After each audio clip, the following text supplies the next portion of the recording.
प्रत्यक्षं तत्त्वमसि त्वमेव केवलं कर्तासि त्वमेव केवलं धर्तासि त्वमेव केवलं हर्तासि त्वमेव सर्वं खल्विदं ब्रह्मासि त्वं साक्षादात्मासि नित्यं कृतं वच्मि सत्यं वच्मि अवत्वं मा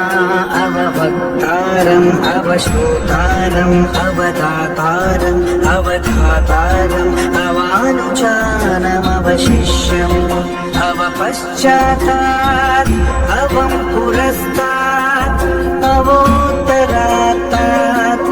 अवदक्षिणात्तात् अवचोर्ध्वात्तात् अवोदरात्तात् सर्वतो पाहि पाहि समन्तात् त्वं वाङ्मयस्त्वं चिन्मयः त्वमानन्दमयस्त्वं ब्रह्ममयः त्वं सच्चिदानन्दाद्वितीयोऽसि त्वं प्रत्यक्षं ब्रह्मासि त्वं ज्ञानमयो विज्ञानमयोऽसि सर्वं जगदिदं त्वत्तो जायते सर्वं जगदिदं त्वत्तस्तिष्ठति सर्वं जगदिदं त्वयि लयमेष्यति सर्वं जगदिदं त्वयि प्रत्येति त्वं भूमिरापो नरो निलो नभः त्वं चत्वारि वाक्पदानि त्वं गुणत्रयातीतः त्वम् अवस्थात्रयातीतः त्वं देहत्रयातीतः त्वं कालत्रयातीतः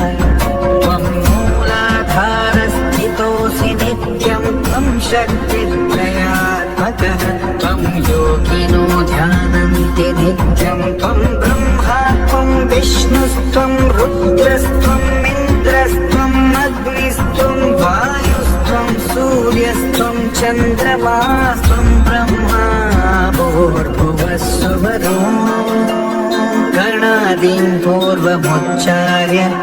वर्णादीन् तदनन्तरम् अनुस्वारः परतरः अर्धेन्दुलसितं तारेण रुद्रम् एतद्भवमनुस्वरूपम् गकारः पूर्वरूपम् अकारो मध्यमरूपम् अनुस्वारश्चान्तयरूपम् बिन्दुरुत्तररूपम् नादः सन्धानम् संहिता सन्धिः सैषा गणेशविद्या गणनायकर्षिः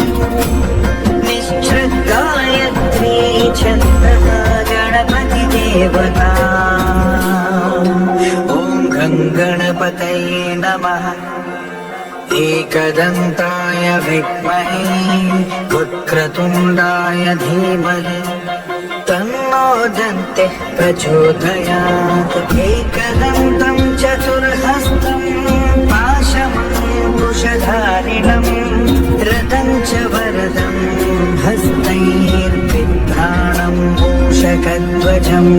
रक्तं लम्बोदरं शूर्पकर्णकं रक्तवाससं रक्तगन्धानुलिप्ताङ्गं रक्तपुष्पैः सुपूजितं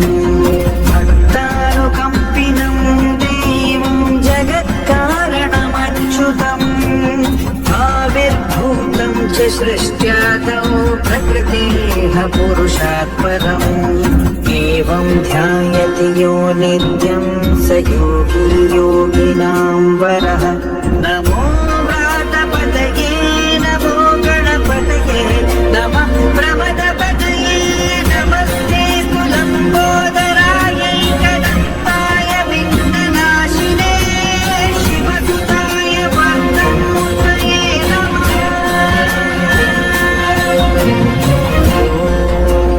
सहनाववतु सहनौ भुनक्तु सह वीर्यं करवावहै तेजस्विनावधीतमस्तु मा विद्विषावहै ॐ शान्तिः शान्तिः शान्तिः।